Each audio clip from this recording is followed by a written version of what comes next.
bi kazalika mboolem téléspectateur bët set bu Seneweb incha allah. d'accord alors Mame Mactar ñu waxtaanee ay ponk actualité bi ci gën a mujj démb lañ ko jot ci conseil des ministres njiital réew mi Macky Sall mi nga xam te nii ci atum 2019 dindi woon na li nga xam te mu nekk poste premier ministre ñu jot ci xibaar ne da ko bëgg a dellusiwaat ñu bëri jàpp ne nag lu ni mel échec la ndax yow lu ni mel da nga koy partagé wala. waaw xam nga bi ñuy doog am indépendance ci première constitution bi. ñu créé le poste de président du conseil. c'est l'ancienne appellation de la fonction de premier ministre. li ci jublu woon mooy une décentralisation du pouvoir. ndax un président de la république lu muy xarañ ne peut pas être partout et ne peut pas être sur tous les dossiers. bien sûr. alors loolu waral ci la ñu jëkkoon procéder au premier bicéphalisme au sommet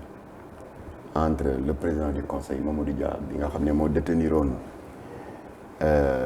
la haute main sur la politique intérieure sur la sécurité intérieure. moom moo yoroon tam sous sa responsabilité la politique économique. le président du conseil Mamadou Dia. Senghor yoroon la conduite de la politique étrangère. la ñu répartir nga fii waaye ñu dawal tuuti. comme que Mamadou Dia avait une forte personnalité.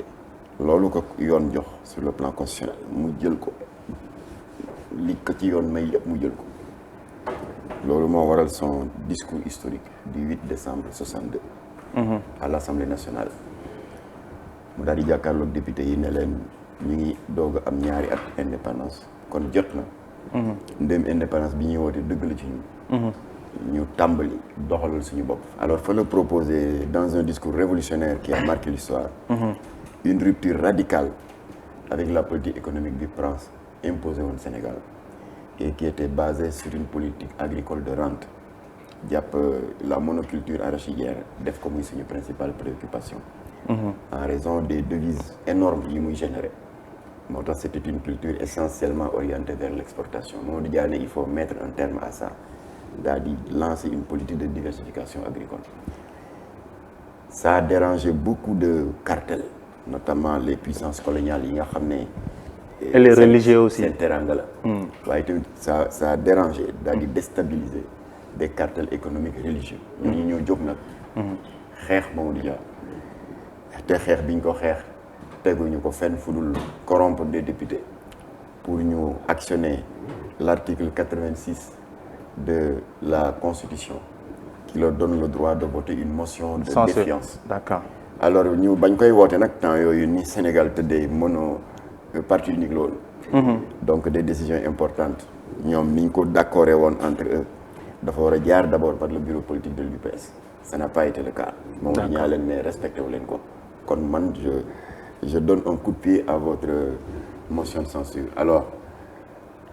foofu nag le danger wu bicéphalisme jëkk feeñee. d'accord gars yi ne dañuy voter motion de censure Mamadou Dia demandé à la gendarmerie et à la police d'envahir l'Assemblée nationale et d'évacuer les députés. si le président Assemblée nationale comme que këram soriwul Assemblée avenue de la République la ne muy Lamine Gueye daal di improviser benn Assemblée nationale këram locale à domicile foofu la ñu voté motion de censure daaneel Mamadou Dia. waaye nag comme que le mal était déjà fait. parce que les forces de sécurité sur ordre de Mamadou Dia avait fait évacuer les députés. Senghor tamit la ko constitution may parce que il avait l'armée sous ses ordres mu demandé à armée de répliquer alors noonu la ñu jàppee Mamadou Dia arrêté ko alors le pays avait retenu son souffle ndax bain de sang bu grave mënoon na am ñu tete la médiation bu Serigne Abdoul Aziz Sy Dabakh Sëñ Fallou Mbacké ak maam Thierno Seydou Nourou Tall ñu daal ñoo fexe ba yëf yi sedd bal takkul alors donc foofu la Senghor commencé nag supprimer le poste de président du conseil daal di renforcer le pouvoir présidentiel ñu vivre nag de 62 à 70 un présidentialisme excessif moo doon buur di bumbi mooy nommé mooy dégommé waaye nag bi mu demee ba xam ne nit rek la 10 na mu créé waat poste premier ministre en 70 jox ko Abdou Diouf après nag mu am quelques pouvoirs yu mu décentralisé waaye tous les postes ministériels de souveraineté Senghor téye ko parce que armée bi dépendre woon ci Abdou Diouf l'intérieur Senghor a ko téye affaires étrangères Senghor a ko téye donc la diplomatie voilà yooyu moo ci ëppoon yi nga xam ne moom la tey yi si des nag ñu jox ko président de la République ay ministère de l'agriculture ak yu demee. Alors kon nag c'est dans cette logique-là que tous les gouvernements qui se sont succédés taxawaay boobu la ñu mujj am alors bii président Macky Sall ñëwee. loolu daloon Senghor maanaam la crainte et la hantise du bicéphalisme au pouvoir xaw ko dalal mu supprimer poste premier ministre bi il y a 2 ans. waaye bu jógee ne daf koy rétablir. c'est enfoncer une porte déjà ouverte parce que premier ministre fii Sénégal am aucun pouvoir. Ah bon? C'est un poste qui est complètement dépouillé parce que tous les départements ministériels de souveraineté mu ngi ci loxo président de la République depuis bi Senghor tiré leçon de ce bicéphalisme au sommet te mu indi woon le clash de 1962. alors ñun daal en tant que structure de la société civile benn njariñ la ñu gis ci poste premier ministre ndax dañ ko dund. muy lan mu di chaque fois bu ñu des compatriotes qui s'estiment victimes d'injustice ñëw sollicité ñu ñun woowuñu leen ñoom ñoo bàyyi fi syndicats yi bàyyi fi avocats yi ne Jamra yéen ñu doy.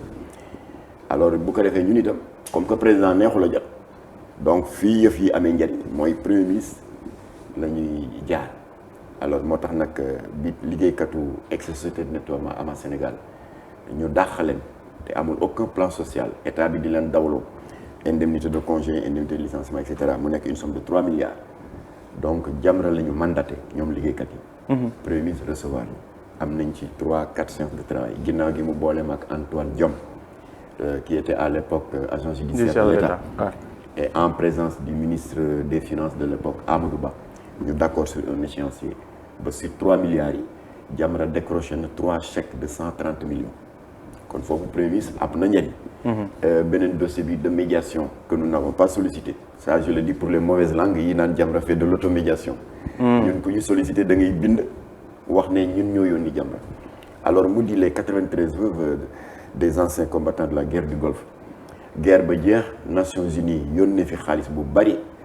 ay cadre de l'administration yu wow xol détourné ko parce que bu ñu xamoon ci danger wu lekk xaalisu jirim maanaam orphelin ak veuve defe naa dinañ xoolaat seen bopp alors foofu ba ma saisiré étant mandaté par les travailleurs les veuves ñu daal di saisir le président de la République Macky Sall si la ma mettre en rapport avec le premier ministre Mahammed Boun Abdallah Dionne. Mahammed Boun Abdallah Dionne mettre en rapport avec le ministre des Forces armées Augustin Tine ba séance de travail yi jeexee ñu delluwaat primature foofu tam amal nañu njariñ premier ministre crée une commission technique dirigée par son conseiller technique militaire le général Amadou Anta Gueye ñu liggéey ci ba dossier bi pare na j'ai apporté toutes les preuves que l'argent a été détourné xaalis bi ñëw na mais dañ ko détourné premier ministre jël na ko nag jébbal ko président léegi nag en sa qualité de chef suprême des armées la décision finale lui appartient kon ñun foofu daal la ñu gisee njariñu poste premier ministre c'est un poste technique waaye amul aucune autorité sur les ministères de souveraineté waaye c'est une bonne chose. D'accord alors maître li ñu nemmee ko mooy que fii ci Sénégal quand même wax nga ko rappelé nga ko depuis Senghor ba Macky Sall bëri na ci ay présidents yu fi jaar yu nga xam te ni dindi nañ ndombal tànku élimaanu jëwriñ yi lu ni mel saa su ne dañuy jaar ci constitution pour def ko nga foog tey jii nii jotul tamit ñu verrouiller suñu constitution bi nga xam te ni képp ku bëggati def yenn ci calcul politique doo ca jaar. waaw léegi nag li peuple bi war a def preuve de vigilance. li ñu daloon en 80 ba ñu dalaat parce que Senghor bi mu bëggee démissionner. le 31 décembre 1980 malin qu'il est pour protéger ses arrières. ak tamit évidemment maintenir un semblant de stabilité après son départ dafa def une réforme constitutionnelle dugal ci l'article 35 sur le Dauphinat mu daal di ne woote nañ ko en cas de vacance du pouvoir présidentiel même en plein mandat bu dee président bi bàyyi na c'est le premier ministre qui assure la continuité de ce mandat jusqu'aux prochaines élections moo tax bi Senghor bàyyee le 31 décembre 1980 alors 81 si le Abdou Diouf prêtait serment devant le président du Conseil constitutionnel parce que en 81 on était à 2 ans des élections présidentielles parce que élection yaa ngi waroon am 83. Abdou Diouf jël pouvoir bi sans élection daal di daw implanter son système daal di il a fait ses marques. lu bëri d'ailleurs ñu bëri jàppoon nañ ne loolu démocratie baax na ci démocratie. voilà défendre nañ loolu. alors 83 fekk na déjà la muy def yëpp def na ko placer ses hommes placer ses systèmes 83 il a remporté les élections haut la main moo tax bi yoon dañuy def preuve de vigilance da nga njortoon ni Macky Sall aussi mën na jaar mi yoon boobu waaw parce que constitution bi du fowukaay donc kon foofu day xam nga article 35 defe na amatul le poste de vice-président tam supprimé nañ ko moom moo ko supprimé moom Macky Sall kon côté d'évolution monarchique du pouvoir fi mu nekk constitution bi dans son apparence actuelle dal na xel waaye bu ñu fàtte ne que la résurrection du poste de premier ministre fatalement dafay impliquer une réforme constitutionnelle parce que le poste de premier ministre nekkul ci constitution bi moom moo ko dindi woon te ba mu koy dindi réforme la woon procédure d'urgence assemblée nationale voté ko effacé ko léegi daf ko bëgg a dugalaat dafay laajaat beneen réforme constitutionnelle. effectivement le peuple sénégalais def preuve de vigilance. dafa am yeneen mbir yu ñu bañ ci profiter daxañ ci. yeneen mbir l'article 35 sur le document ay bu ma demee kii moom may remplacer yooyu daf fi war a jeex. d'accord alors Mame Makhtar ñu wax ci leneen lu nga xam te ni ba tey actualité la jëm ci li nga xam te ni dégg nañ ciy xibaar tey yow di nga déposer plainte xaw ma déposer nga ko pare xaw ma déposer ñëw jëm nii sax c'est que dama joxante woon ak kaddu ak Seneweb ne dinaa fi jaar waaye bu ma fa jógee maa ngi jëm démb laa am séance de travail d'1h30 ak suñu avocat maître Moussa Sarr d'accord jox nañu tous les éléments et tous les conseils. lan moo tax Mame Makhtar ak Jamra bëgg a porter plainte waa xam nga ñu bari dañuy réere mbir mi premier jàmmarloo ak Jamra avec le système avec la mafia Miss Sénégal 1998 la sa confrère mafia nga wax de mafia la parce que yàq nañ ci xale yu bari jaay nañ ci xale yu bari dugal nañ leen dans un système dans un réseau de proxénétisme international et on a toutes les preuves et on va tout donner au procureur 98 la ñun du ñu def ma riirandoo comme nii affaire coow misiri ku ne jóg Jamra dafa am constance dans tout ce que nous faisons ba ci série j'ai démontré que 19 août 2000 lañ njëkk a jàmmarloo ak Canal Horizon ça fait 21 ans boobu ana jigéen ñi di cëppi ci maîtresse d'un homme marié infidèle ñu nga doon nàmp wala ñu nekk ay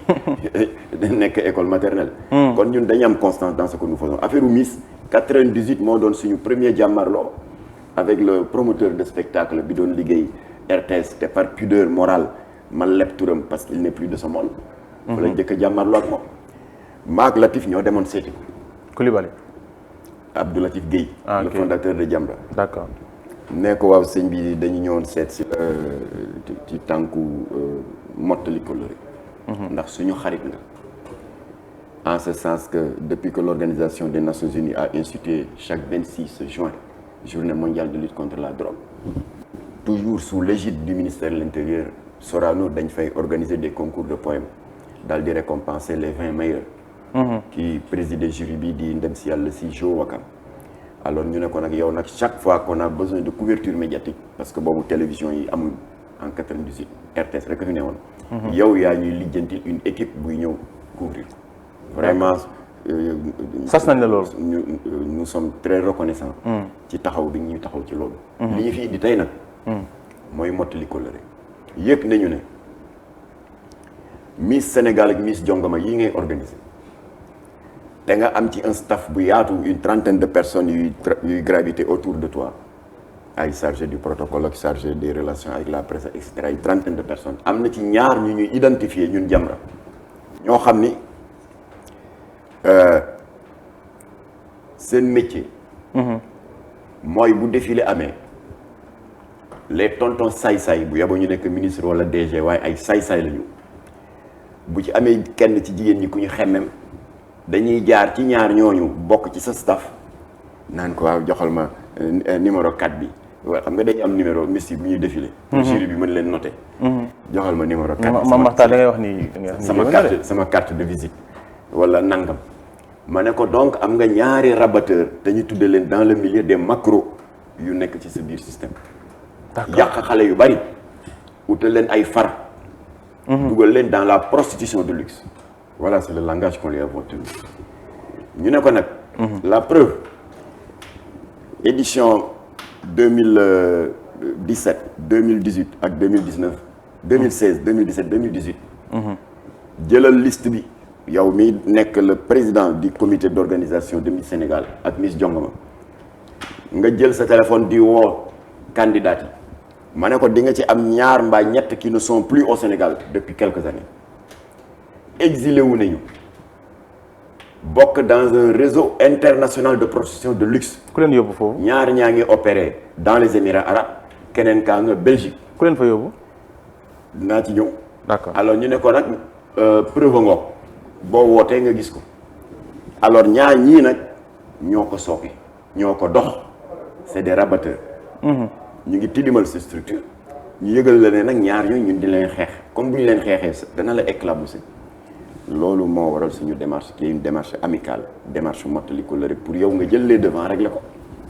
loolu wax dëgg yàlla waroon nañ ci gërëm. malheureusement il a pris ça très mal. indi ñu fa coow dënnay tàng digganteem ak Latif Guèye le lendemain presse bi yëg ko toute la presse a tiré sur nous ba mu des Abdoulaye Diaga Sylla groupe Sud et je l'en remercie ba mu des le doyen bi Boubacar Diop de l'hebdomadaire Promotion. ak ba mu des Mame Less Dia le défunt fondateur de l'hebdomadaire satirique indépendant le politicien. À part ñooñu tous les autres avaient fait une solidarité de corps ak waaye bon il est vrai que des journalistes animateurs la waaye il est de la corporation. daal di diaboliser Jamra. alors qui aurait pu imaginer que dinañ toog ba 2021 bi yàlla daal di dëggal la Jamra doon ñaxtu. te bu fekkoon daf ko jaarale ci benn waa Jamra ñu ne waaw jógati nañu waaye dafa jël une actrice bu nekk au cœur du système en l'occurrence Miss Sénégal 2020 fa la scandale ba ne teel fa na buy ba toje ndax kenn wañaaru loxom kenn sexalu ko suukar moo toog souverainement jël responsabilité am fas fitam wax la mu wax nag ñun ñëpp ko dégg wax na anam bu ñaaw bi nga xam ne ci nañ leen piégé dugal leen ci affaire Miss avec des promesses mirobolantes de voyage de bijoux de promotion internationale wax na tamit nañ leen lala leen dëgg sërëx te bokkul ci programme bi yóbbu leen ci hôtel lan mooy ndeyu tirage bi am ba noppi ba ñu xam lauréat bi occupé le premier rang du podium xam première dauphine xam deuxième dauphine lan mooy ndeyu après di leen yóbbu ci hôtel di leen présenter ñoo xam ne ay naar yu jóge Dubaï ba di leen def des propositions indécentes ndaw si nettali na tous les détails nous l'avons tous entendu. gisagum nga ndaw si yow ba mbir mi amee léegi. waaw loolu on préfère le garder parce que si procureur lañ jëm nii bu ma fa jógee on va faire un point de presse après. d'accord alors yeneen Miss yi tamit def des témoignages concordants. ba mu mel ni ñooñu dañuy jëfandikoo des barbituriques donc drogue yoo xam ne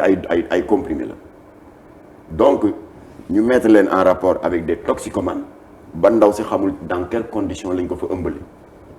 waxu ci sax lu leer ba doom jaa ngi ni am na juróomi weer kenn xamul bàyyi mais terewul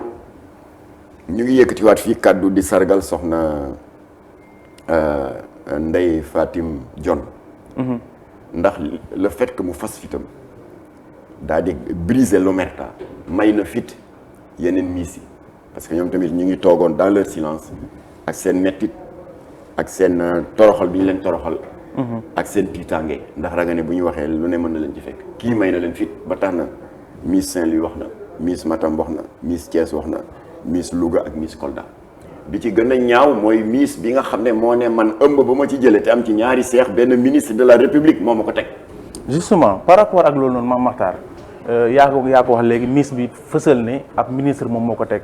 moom moo tax ba ñu bëri seen xel ñaaw ci yoon def liggéeyam est-ce que tey jii bu ñu demee ba ciy tudd ay kilifa lu toll ni ay ministre yoon ni mu ci war a def liggéeyam dina ko ci def. yoon dana ko def de obligatoirement yoon dana ko def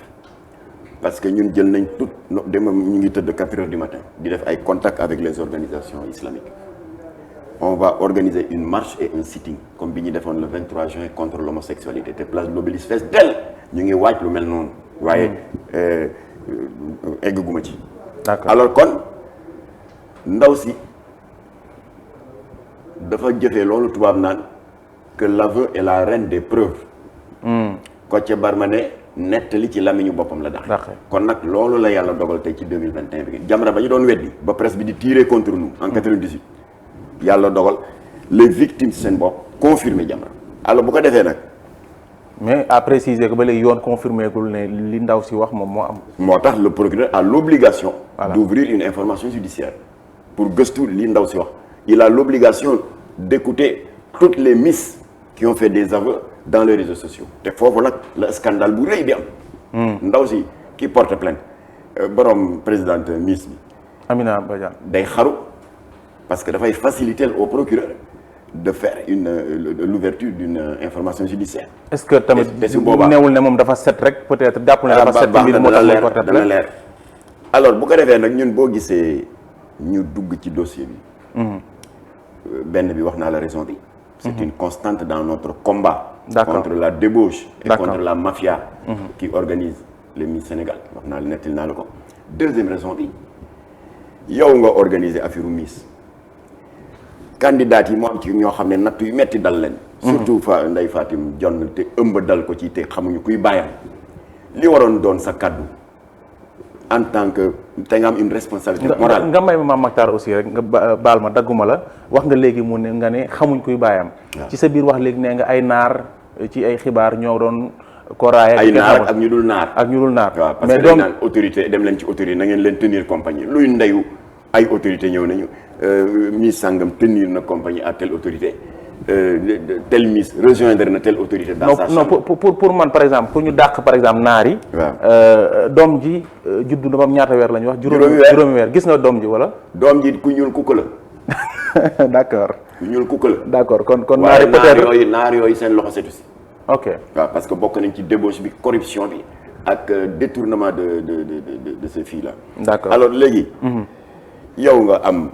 autorité morale ci jigéen ñi et une autorité et une responsabilité pénale parce que lii yëpp moo leen ci dugal li waroon doon kàddoom mooy masalu leen mooy dëfal leen seeti yaay Ndeye Fatim Dione masalu ko ci natt bi dal doomam te ci loxoom la ko dalee loolu moo waroon doon taxawaayam waaye amul lu mu def lu naan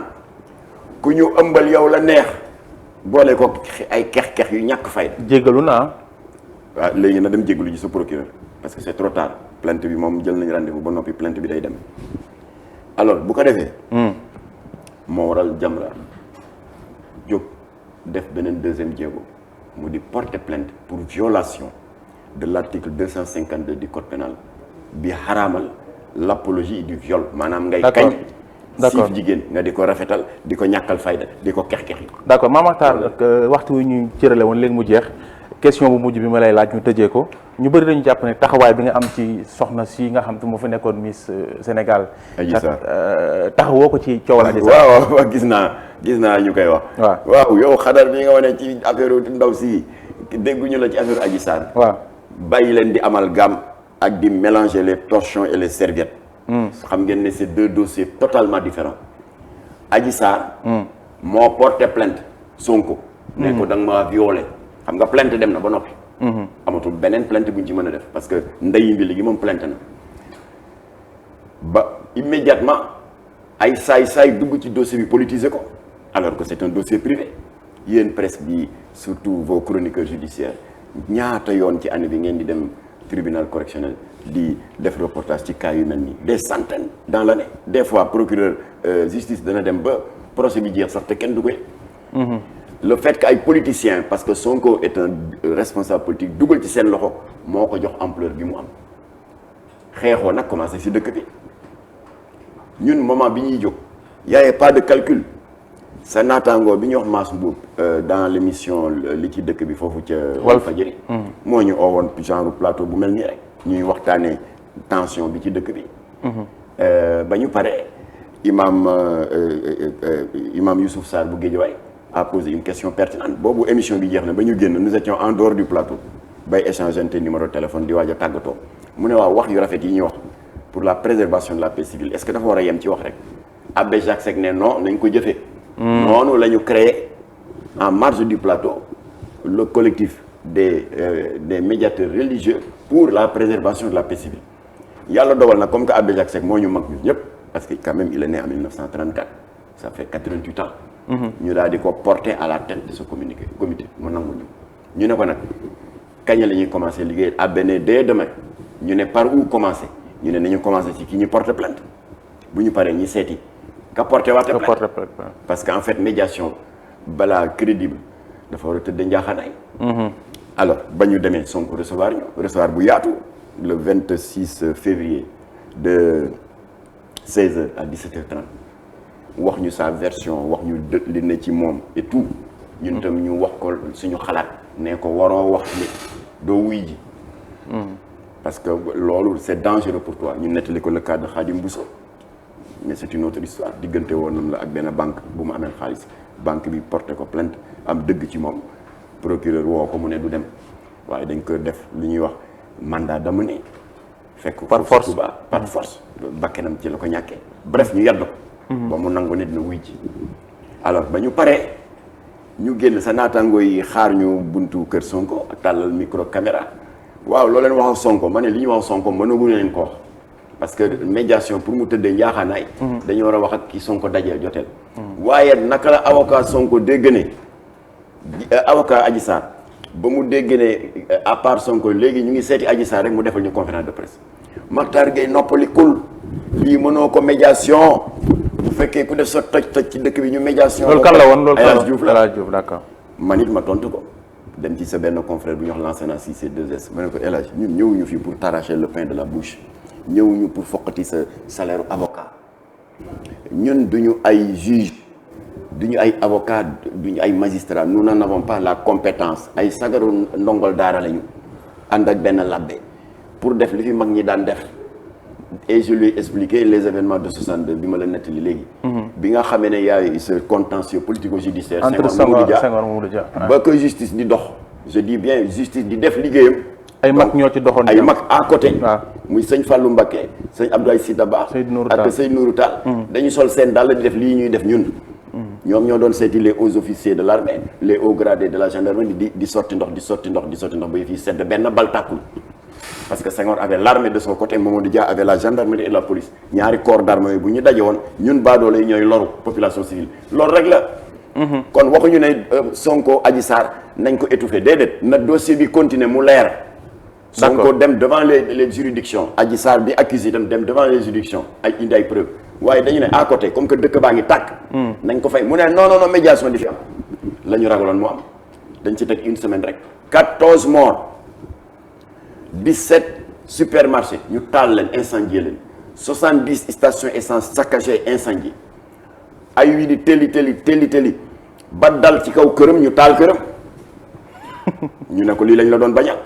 parce que mag ñi dañuy wax ne ay du yem ci boppu borom sëñ Abdoulaye Sy Dabakh nee na sa koñ buñ la nee am na kër guy lakk nga ne kër gan la ñu ne la kër gële sa koñ ba mu ne ay foofu sori na mu ne erreur la